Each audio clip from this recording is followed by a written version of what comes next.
Peacemaker Season 2 returns in an entirely different universe, but in my opinion, we still have the exact same show that we got in Season 1. Hell, maybe even better. Let me chill out though. I don't want to get too ahead of myself with some shit like that, but I do want to get into this first episode of Season 2 and talk about my thoughts, my opinions, my feelings, my takeaways, and talk about some of those Easter eggs, man, because this shit was getting wild already. Okay, let's start this out by talking about the big one.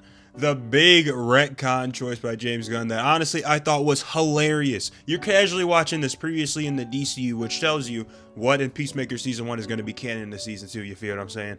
And in this, you get to the Justice League cameo scene, and instead of it being the Justice League, he replaces it with the Justice Gang. I think this was probably the best way to go about it, and it makes so much fucking sense when you just give it a single thought, you feel what I'm saying? Not gonna lie, if you don't like the way they went about this, I think you're being extra. It's quite simple. It's essentially saying that everything that happened in Season 1 is pretty much identical to what's happening in the DCU, except for the fact that they didn't include like the Wonder Woman, the Flash, the Aquaman mentions, you feel what I'm saying?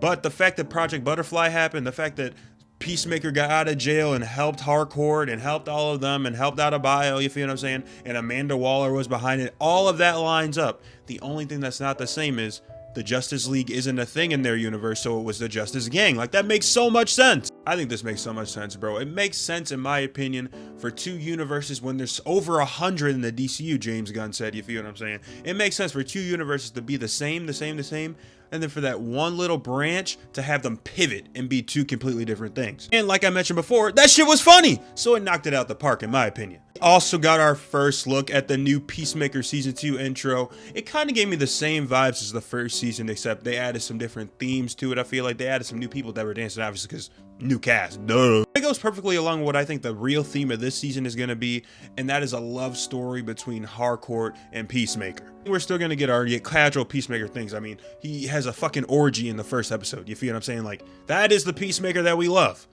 That we know, I should say. I don't know about love. It's still going to be raunchy. It's still going to be ridiculous. It's still going to be a wild ride. But I think at the end of the day, the thing that matters most this season is Peacemaker and Harcourt's relationship. Or their lack thereof. Or them finding it. Y'all know what I'm saying. Another major scene we got to A, show that Peacemaker is in the DCU. But also B, show that Peacemaker wants to be taken seriously. The fact that he wants to be an actual hero is he shows up to the Justice Gang's little secret headquarter interview thing. I find hilarious because it's like, if these niggas are really holding tryouts to people to join the Justice Gang, why are y'all not taking these niggas seriously? Like, come on, bro. And y'all gonna have Guy Gardner as the one doing this shit, bro? Come on, Guy Gardner. Like, come on. Why is Mr. Terrific not doing the interviews? I'm just putting it out there. But nah, they were shitting all over Peacemaker.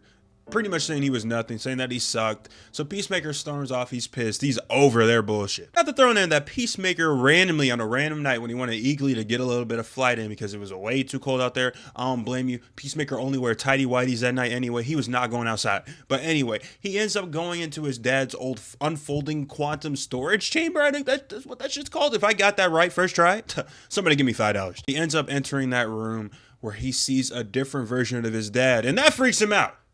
But when he comes back after all the bullshit that's happened to him, after his shitty ass day, after that disgusting ass orgy, he goes in there and he sees an entire different universe. Hell, the perfect universe. Enters a universe where not only his dad is alive, but his brother Keith is alive. And not only that, but they fight crime together as the top trio. Just fucking crazy, man. Seeing Peacemaker, Keith, and their dad all talking shit together, just loving each other, just seeing the familiar vibe, seeing the camaraderie come together on screen. It was so cool, but at the same time, it made me feel so bad for Peacemaker, man. Our Peacemaker. I was like, fuck. This is everything that he wants and more. This is all he wants in life. So seeing it get literally dangled in his face like that, pause if needed, absolutely diabolical, man. And to make matters worse, Peacemaker eventually runs into that version of Peacemaker. They eventually duke it out, and he accidentally murks him. Imagine accidentally murking yourself, man. Him holding himself in his arms, that shit was low-key sad. Not only is Peacemaker not getting accepted, hell, not getting taken seriously in the DCU's universe, but he just screwed over a different version of himself, the perfect version of himself's universe too. So what is he going to do? I think that's going to be one of the main plot lines of this season, man. Is going to be like a split personality Peacemaker. He's going to do some time in that universe, he's going to do some time in our universe, and him going back and forth is going to keep alerting Argus and Rick Flag Sr., who's eventually going to go after his ass. And if that's the storyline they're going for, I'm here for it.